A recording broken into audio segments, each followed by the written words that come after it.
ಇವರು ಯಾವಾಗ ರಾಜಕೀಯ ಪ್ರವೇಶ ಮಾಡಿದ್ರೆ ಇವ್ರಿಗೊಂದು ಅವಕಾಶ ಸಿಗುತ್ತೆ. ಇಡೀ ದೇಶ ಜಾತಿಯ ಸಂಕೋಲೆಯಲ್ಲಿ ಒದ್ದಾಡ್ತಾ ಇದೆ.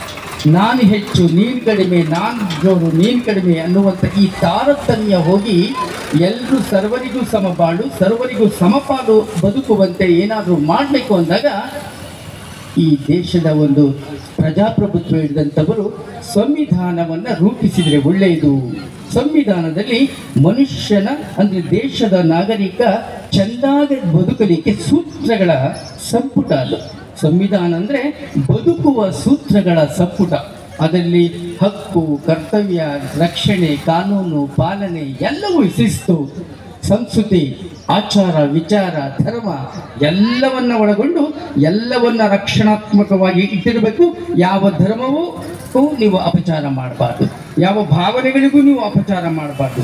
ಎಲ್ಲ ನಾಗರಿಕರುಗಳು ಒಂದೇ ನೀತಿ ಸಂಹಿತೆಯನ್ನು ಉಪಯೋಗಿಸಿಕೊಂಡು ಬಾಳ್ಬೇಕು ಅನ್ನುವಂಥ ಕರಡುವನ್ನು ರಚನೆ ಮಾಡುವಂಥ ಕಮಿಟಿಯಲ್ಲಿ ಡಾಕ್ಟರ್ ಬಾಬಾ ಸಾಹೇಬ್ ಅಂಬೇಡ್ಕರ್ ಅವರು ಮಂಚೂಣಿ ನಾಯಕರಾಗಿದ್ದರು.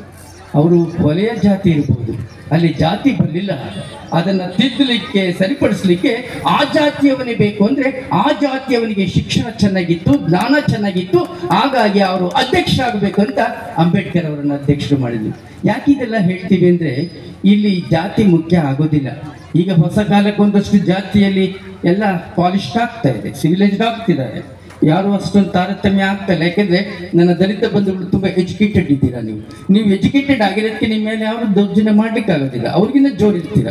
ಅವರು ಕೂಡ ಬೇರೆ ಜಾತಿಯವರು ದಲಿತ ಜಾತಿನ ಪ್ರೀತಿ ಮಾಡ್ತಾರೆ. ನಾವು ಸುಖ ಸುಮ್ಮನೆ ಬೇರೆ ದಲಿತೇತರ ಜಾತಿಗಳನ್ನು ನಾವು ವಿರುದ್ಧ ಮಾಡ್ಕೋಬಾರ್ದು.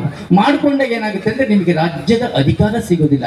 ಕೈಗೆ ಪ್ರಜಾಪ್ರಭುತ್ವ ಹಿಡಿಯುವಂಥ ಸ್ಥಳೀಯ ಪ್ರಾಧಿಕಾರದಿಂದ ಹಿಡಿದು ಶಾಸನ ಸಭೆ, ವಿಧಾನಸೌಧದವರೆಗೆ ಏನಾದರೂ ಅವಕಾಶ ಇದ್ದಾಗ ತಪ್ಪೋಗ್ಬಿಡುತ್ತೆ. ಅದಕ್ಕೆ ಈ ಪ್ರಜಾಪ್ರಭುತ್ವ ವ್ಯವಸ್ಥೆಯಲ್ಲಿ ನಾವು ಗೆದ್ದು ಅಧಿಕಾರ ಇಡಬೇಕು ಅಂದರೆ ಎಲ್ಲ ಜಾತಿ ಧರ್ಮದವರು ನಮಗೆ ಬೇಕು.